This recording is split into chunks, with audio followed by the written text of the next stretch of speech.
Go straight to jail. Do not pass go. Do not collect $200. Locked out of LastPass. And Apptio loses their pass to Kaseya Stadium. These stories and much more on today's episode of MSP Dispatch.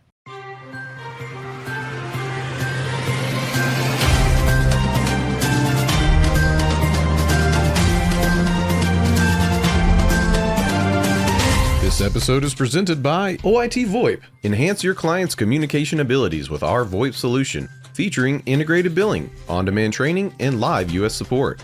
Collaborate seamlessly with Microsoft Teams integration and put your entire phone system in your pocket with Mobile X. Improve your offerings and increase profitability with reliable service for 1/10 of the average MSP acquisition cost.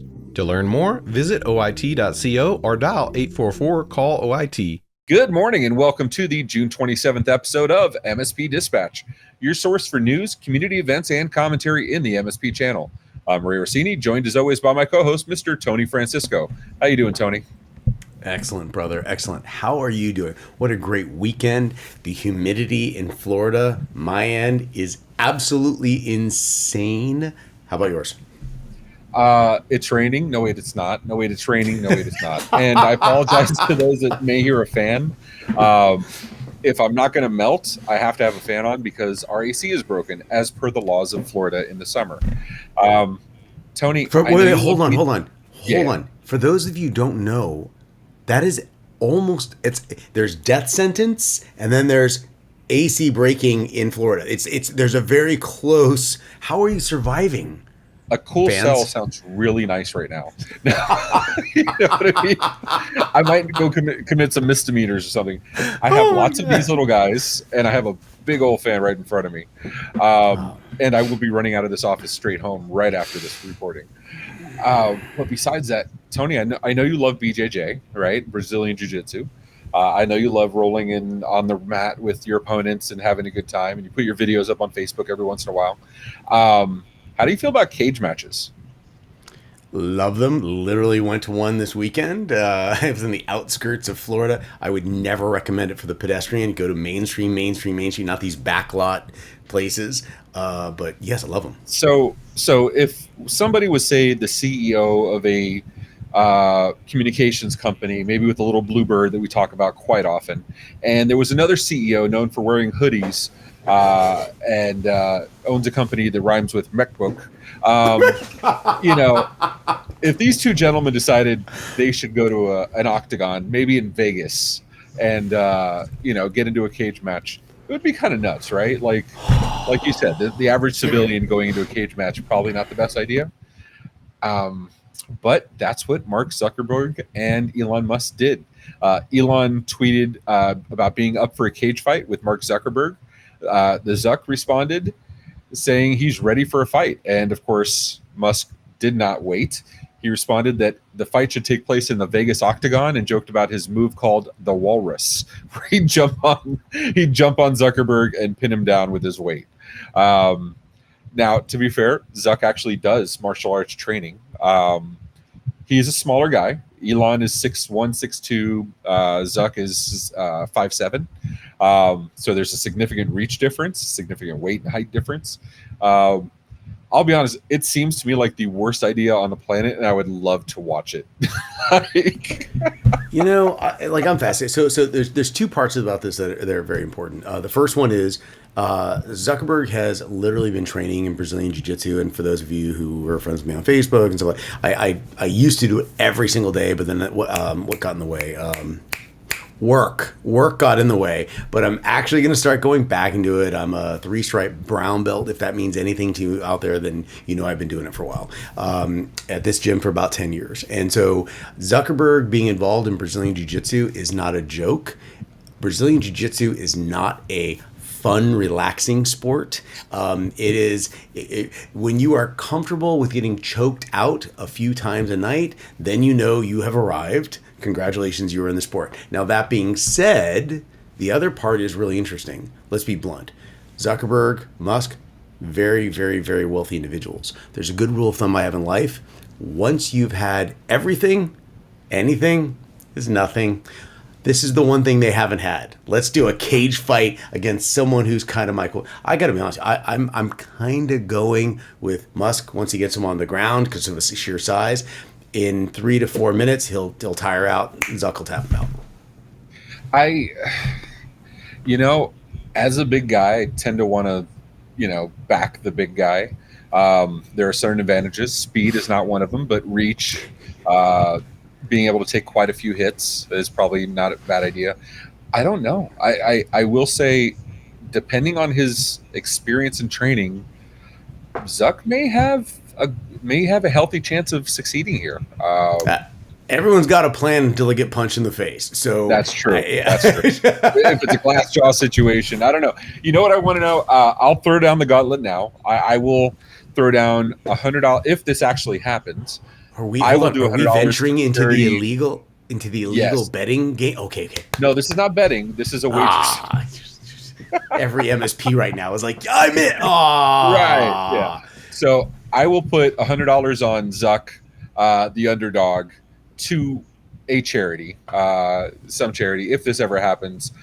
Tony's going to put $100 on behalf of MMN on Elon, and we're going to see what happens. And some charity is going to get $100. Let us know who you're going to vote for in the chat. But before we get into the news, I want to talk about something pretty important to me. Everybody knows, I'm the father of a female engineer. We have tons of women and minorities represented our company. Dave Sobel, friend of the podcast, friend of the show, does a quarterly DEI report, diversity report, where he collects data from various vendors in the space and tech companies in the space to gather and give out a report ultimately every quarter. And when it's out for the next quarter, we will absolutely post it here. The reason I bring this up, though, is there's a form on the website.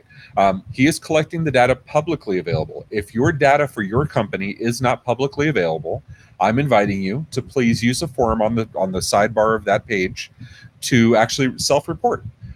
Because we want to get the real data in the space, and we want to make sure that the tech community is appropriately represented.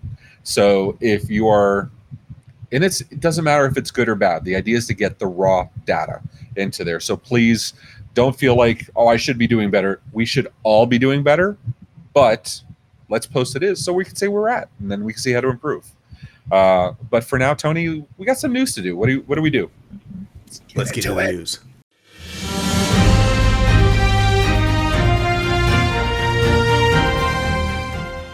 In my top security story, Microsoft Teams attack skips the Phish to deliver malware directly. Written by Elizabeth Montalbano for Dark Reading. Researchers from JumpSec Labs Red Team have discovered a bug in the latest version of Microsoft Teams, enabling external sources to send files to an organization's employees and bypassing anti-phishing protections. The bug, found in Microsoft Teams' external tenants feature, allows threat actors to deliver malware directly to target organizations without complex phishing campaigns. However, despite the security risks, Microsoft has not prioritized addressing this issue. The vulnerability stems from Microsoft Teams' default configuration, which permits external users to contact employees. In a demonstration, the researchers exploited the flaw in just 10 minutes, underscoring the significant impact and ease with which threat actors can deliver malware. Unfortunately, Microsoft has stated that the bug does not meet the criteria for immediate servicing, placing the responsibility on organizations to implement their own mitigations and protections. Tony, it's on by default. Steve Gibson, GRC researcher, Security Now podcast on the Twit Network, often cites the tyranny of the defaults. Whatever you set as default is probably what's staying for most orgs, even MSPs, because there are so many settings. Having external communications on is on by default. That's there's a lot of benefits to that. You and I communicate cross-tenant in Teams sometimes, or actually every day. So what do we do here? Microsoft says mitigate yourself, but they're not actually saying how to mitigate other than maybe turn it off. What would you do here? So you have an interesting situation, and just for everyone to give you a little bit of my thought framework, I'm a firm believer in two things. We have laws and governance. Laws are the parameter of physics, for example, and inside those parameters you have to do some type of self-governance. But as long as you remain inside the walls of physics, you are okay. So laws governance. Two completely separate things, but they're very, very related. The laws are the policies, and these are things that can't be, they need to be addressed. You can't break these policies. Authentication, those are part of the laws. However, the governance, the day-to-day practice, when left unchecked, this is the second law of thermodynamics, natural disorder will occur. So even in natural society, government provides governance best practices, and people tend to sort themselves out there. In this particular case, it sounds like there's laws and there's no governance best practice, and I think you're just going to have a problem occurring. It's parenting 101 scenario. Here are the laws. Self-governance is, hey, they will mimic what you're doing. This is one of those scenarios where I think the self-governance portion of it is going to be left unchecked, and natural disorder is occurring right in front of our eyes. So I don't know what to say to this other than somebody has to jump in with, this is a best practice. This is what you need to do, not just from the day-to-day usage, but also from the design of the vendors themselves. Something as we move up the stream. What are your thoughts on this, Ray? This, I mean, it really seems to me like a mistake. Phil, get the Dolphins ready. And I get it. I'm not the multi-billion-dollar company Microsoft is, but it seems it's easily reproducible. It's actively being exploited. And you're pretty damn sure almost everybody has Teams, and most people have it in their default configuration. Hell, you even have Teams for home and students now. It's a different app because Microsoft is Microsoft, but it's there, and it's by default on all Win 11 installs. So this isn't hard. Now, I don't know external organizations how it works with Windows home version of Teams. I have no idea. I don't use that. But this definitely feels like a Microsoft telling the MSPs, figure your shit out. We don't know. Just figure your shit out. Sorry, Phil. That's I think that's the problem. I mean, the reality is, you've run enough support teams, Ray, to know this. This is a very, very almost a timeless law. If you can't replicate the problem, there really is no problem. I mean, because maybe you can't identify. You can't solve something you can't identify. They have replicated the problem in real time. Like, hey, this is how we did it. Sorry, can't solve that. Not our problem. I'd love to see how the MSPs are addressing it. I don't even know how to mitigate this other than just turn it flat off. And again, there's benefits to having it on. Is this a training situation? Is this, what do we look out for? There weren't a lot of details here, so I'd love for the actual intelligent MSP audience we have, tell us what you're doing so we can share with others. But for now, Tony, can you do me a favor? Can you do your story? I have to log into LastPass and check some things.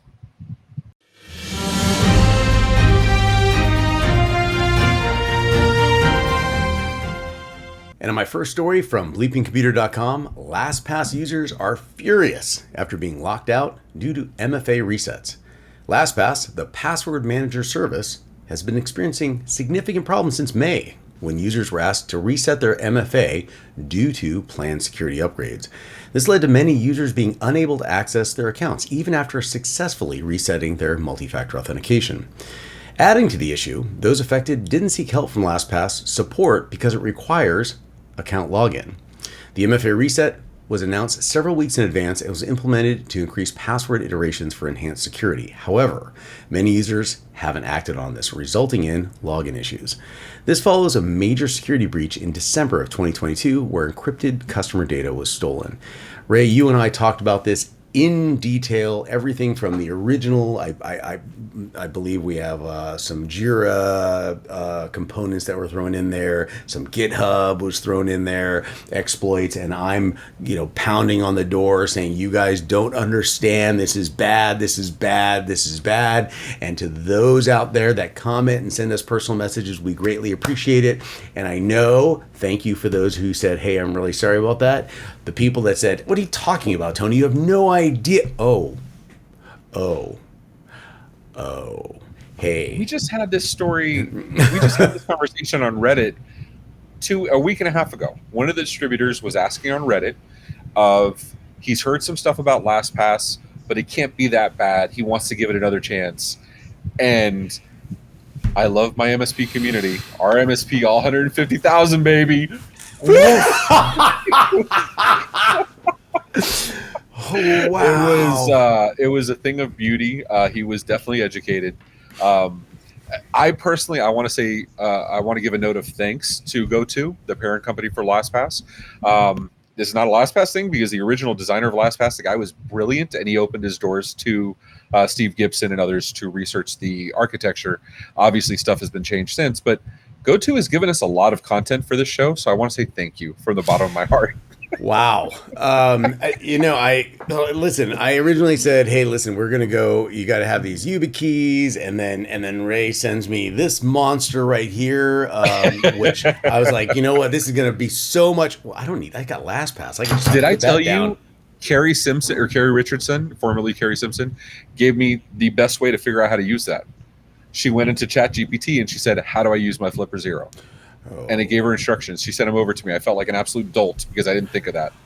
That is hilarious. And I sent you for ChatGPT. I sent you, hey, you can create an STL file, creating the Z code for 3. Hey, ChatGPT, create a box with dragon teeth. Give me the Z code, and then I can just put that in my Cura. Anyway, so the point is, everyone, we're all geeks here. And what Ray just pointed out was there was a tsunami of MSP community. The MSP community is fascinating. And let me pause for a second. In Tampa, where I'm from, Tampa, Florida, there's a Facebook group called the Moms of South Tampa. Now, and you're thinking, Moms of South Tampa. This is a hair. It's a hair away from the Russian mob. It will shut a business down like that. If one of the moms says this company did this to me, boom, nope, that's it. It doesn't matter. MSP community, you are that at a national level, but you back it up with. Excuse me, Tony. Global. Oh, I'm so sorry. But they back it up with what's it called? Factually, statistically relevant information with a business case behind it, and yes, it's amazing. So in this case, go ahead. No. I mean, this isn't a Karening, right? I'm not. Please, the mothers of Tampa, do not go after me. I'm not accusing you of that. But I'm saying, and this was the point to the gentleman on Reddit. It wasn't one time. It wasn't 2 times. It was one of the nice things to have this show because I responded with a playlist of every time we mentioned LastPass. There were 9 episodes, so including 2 special reports. And that's within the last 11 months. How insane is that? So you know what? Anybody can make a mistake. It's not the mistakes, it's how you handle them. But at this point, I can't imagine a good reason. My opinion, these are not facts. Don't go after us. But I cannot imagine a good reason to use LastPass today in good conscience when there's so many other alternatives. I support that 100%. I hate blacklisting companies at all. Like, that's not the goal. And I would invite them to come back and fix it and be public about it. But as of right now, I can't trust it. Well, I mean, are we really blacklisting, or are we downplaying a company, or are we saying, hey, listen, in this in the dirty laundry bin of software applications out there are cleaner shirts, and that is the one of the dirtier shirts in the dirty laundry bin. Yes. Okay, so you know why you won't have a lot of dirty shirts? If you have a lot of money that you can throw at something, and you just throw money, right, Ray? Just throw money at it. All the monies.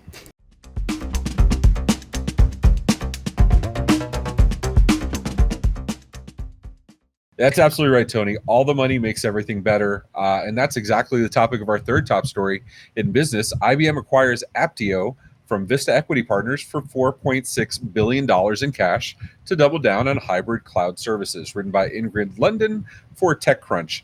For those wondering what my teaser had to do with this, Vista Equity Partners is also the owner of CISA.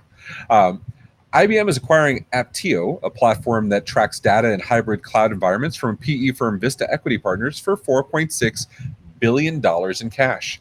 With the increasing adoption of hybrid cloud architectures, organizations are seeking solutions to manage and optimize their IT spend. In a strategic move, IBM plans to complement its existing IT automation software and AI platform by integrating Apptio's capabilities. The acquisition will ensure businesses are able to better manage their IT stacks and expenses. Further, Apptio brings a significant customer base of 1,500 enterprises, including Fortune 100 companies, along with key partnerships and major cloud providers. Consequently, the deal aligns with IBM's strategy to incorporate modern products and services into its portfolio. Tony, 4.6 billion. Kaseya was 6.4. I'm sorry, Datto was 6.4 billion. I don't think we'll see those numbers again anytime soon in the MSP space. But we keep saying that. We keep saying that. MSP Dispatch has been acquired for 12.3 billion. No, you're absolutely right. We keep saying that, and we keep getting surprised in a down market, which is insane. But this just proves that the enterprise space is also making these plays, because this is absolutely enterprise space. And, nobody thinks IBM and MSP, right? But it shows they're still doing these moves, and these are the same PEs that own MSP companies. The reason I say that is because I've always said MSP is probably 10 years behind enterprise in most tech areas, right? In RPA, in user identification, authentication, and centralized management, blah, blah. So when the parent companies of Kaseya or ConnectWise or any of these other major companies start buying these other spaces, one has to wonder, are they going to bring them into our space? So if you're wondering why we're covering M&A, that's why we're covering M&A, because this is M&A from an MSP player. It's something I want to know. Tony, now am I reading the tea leaves a little too much? Did I get into the catnip a little too hard, or am I on base or what? No, I love insight. I love foreshadowing in some capacity, but I have no way of foretelling my future but my past. And the past is traditionally, the cost has gone up and up and up. What was ConnectWise originally purchased for? Now there's multitudes of that for something that isn't as big, and there's now a conglomeration of these monstrosities, and then they're being acquired. And so when does this stop? I don't know what the answer to that is, but I will say this. You hit it on the head with MSPs being about 10 years behind schedule, or behind the enterprise. We all remember when the business told you exactly what you're going to have. You can't have Outlook, or you can't bring your own device. And now the consumer, Sorry, I was setting up my active server pages on, or my active desktop on IE. Sorry, go ahead. But now the user has created such an influence there. So the IT department has created policies with an open architecture, but still addressing those, what we talked earlier about the laws versus governance. And I'm fascinated how enterprise, we're talking about ServiceNow at the top. And guess what? ServiceNow is slowly trickling down, and everyone else is not trickling up. They're going hard. They're almost combined. I truly believe that ConnectWise, Kaseya, Datto, and ServiceNow are all going to be in the same lump within the next 5 to 7 years. My personal opinion. I'm interested to see how it plays out. Oh, I'm with you. One thing that strikes me as you're talking, I'm trying to find how many partners Datto had at the time of acquisition for 6.4 billion. I guarantee you it's a lot more than 1,500 enterprises. The reason I say that, though, is because I would like to see dollar per customer who is worth more. Because I'm going to guess that 4.6 at 1,500 partners is probably a lot more valuable and more expensive than whatever that 6.4 was. Because I guarantee you Datto had a lot more than 1,500 MSPs, right? Between the BCDR, the PSA, the RMM, the other products, Drop Suite, the mesh networking, the networking products. I'd guess there were a lot more MSPs. So, but we're getting there. MSPs, I want to know from you, do you care? Do you want to hear more of this? Or how do you feel about this? Are we on track? I thought we were covering too many security stories, and they came back and said, give us more. So I'm open to being wrong. But for now, Tony, we got some notables, right? We have some notables. Let's do it.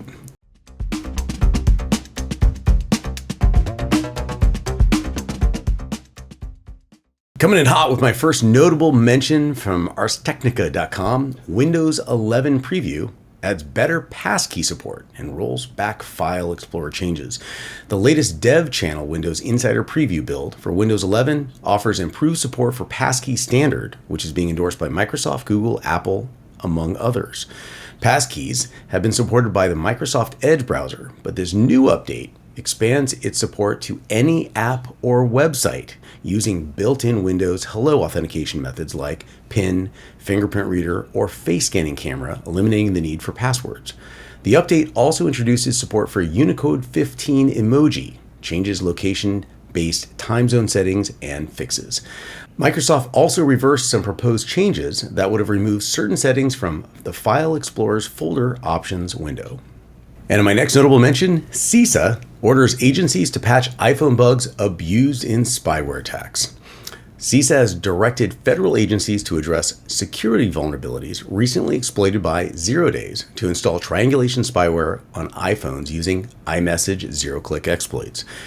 This follows Kaspersky's report detailing a triangulation malware campaign that began in 2019 and continues today, exploiting now patched iOS 0-day vulnerabilities. Russia's FSB intelligence agency alleges Apple's collusion with the NSA to infiltrate iPhones in Russia. Apple denies these claims and addressed the exploited kernel and WebKit vulnerabilities.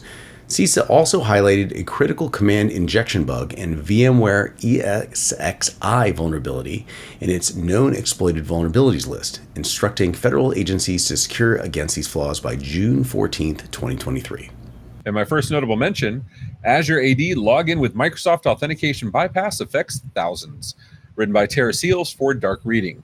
Thousands of organizations utilizing the login with Microsoft feature in Microsoft Azure Active Directory or AD environments may face a potential security risk. Dubbed NoAuth, this authentication bypass affects multi-tenant OAuth applications in Azure AD. Attackers could exploit this flaw to gain unauthorized access to victims' accounts, allowing them to exfiltrate data, establish persistence, and explore lateral movement. The vulnerability stems from mutable and unverifiable nature of email claim in Azure AD, enabling attackers to impersonate victims. Discope researchers identified numerous vulnerable websites and applications, prompting the need for organizations to prioritize securing their OAuth implementations and adopting proper unique identifiers for authentication. In response to the issue, Microsoft has revised its Azure AD OAuth implementation guidance. In my second notable mention, millions of GitHub repositories vulnerable to RepoJacking. Written by Apurva Venkat for CSO Online. According to research by Aquasec, millions of GitHub repos are at risk for RepoJacking, a vulnerability that allows attackers to execute code on internal or customer environments. Their research, which analyzed 1.25 million GitHub repos, revealed that approximately 2.95% of them were vulnerable to RepoJacking, including Google and Lyft. RepoJacking occurs when attackers register old usernames or repository names, redirecting projects to their repositories with potential malware. This can lead to projects and code depending on the attacked repository to fetch code from the attacker's repository, potentially containing malware. Although GitHub has implemented restrictions, researchers have found ways to bypass them so far. Aquasec advises organizations to regularly check their repos for external dependencies and recommends retaining ownership of previous names to prevent attackers from exploiting the vulnerability.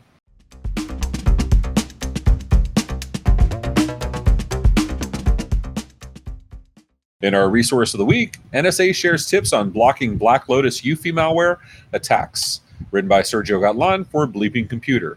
The U.S. National Security Agency, or NSA, has released guidance on defending against BlackLotus UEFI bootkit malware attacks. The BlackLotus is a persistent and undetectable malware that bypasses Windows security features, and despite Microsoft patches for a secure boot vulnerability, the attack vector remains. Full information is in the link in our show notes.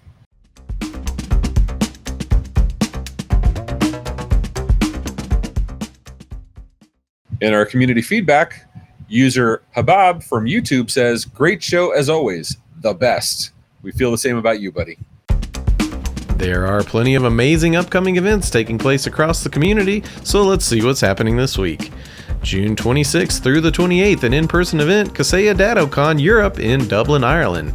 And on June 29th at 1 p.m. Eastern Time, Cyber Insurance Masterclass, A Winning Strategy, the Business Review, presented by Huntress. And on June 29th through the 30th, an in-person event, Millionaire Mastermind Peer Groups Q2. And coming from the MSP Media Network this week, we have on June 29th at 1 p.m. Eastern Time, Pitch It 2023 Vendor Spotlight featuring Simoda and Phalanx.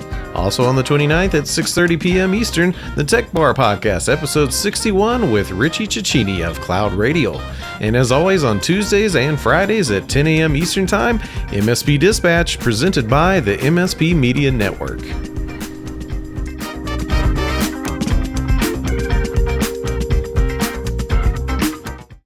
Hey, I'm Powerhouse Ray. And I'm Super Cousin Danny. And we're the hosts of The Tech Bar. Pull up a stool with us every other Thursday at 6:30 p.m. Eastern for drinks, jokes, and games with your friends in the MSP channel.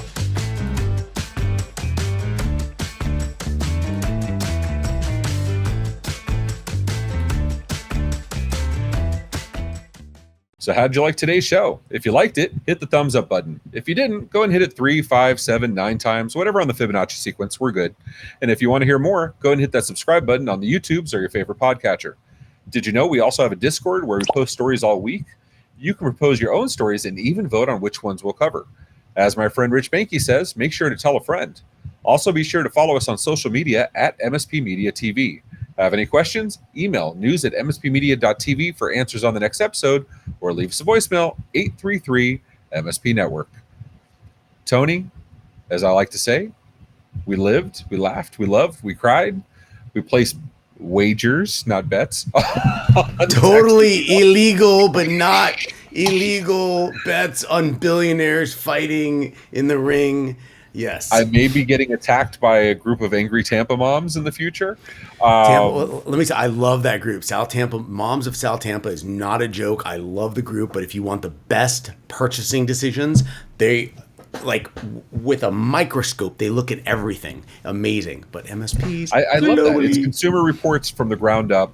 It's exactly what we want our community to be. It's exactly what, despite if you're on MSP Geek, on RMSP, on MRU, ITPP, whatever community you're in, or the MMN Discord, whatever community you're in, you have a voice. The vendors want to hear it. Use it.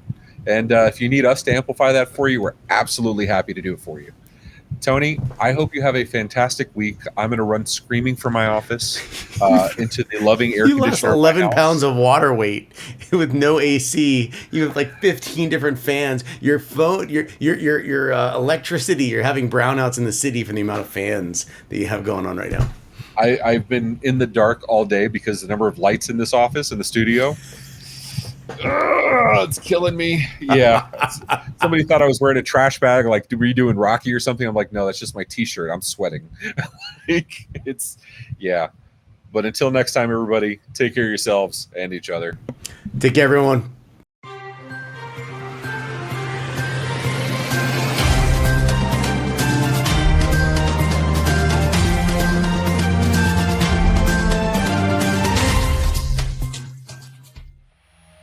This has been a broadcast of the MSP Media Network.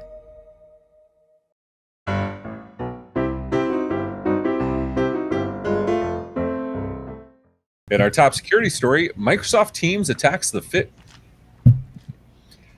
LastPass, the password manager service, has been experiencing... Ray, what I don't know what you did. Hold on. I go... Tony got the bug. Okay. That's absolutely right, Tony. And actually, in our top... okay. Back at you. Right? Oh, jeez. And in my next story, CISA orders agencies to patch iPhone bugs abused in spyware attacks. CISA has directly...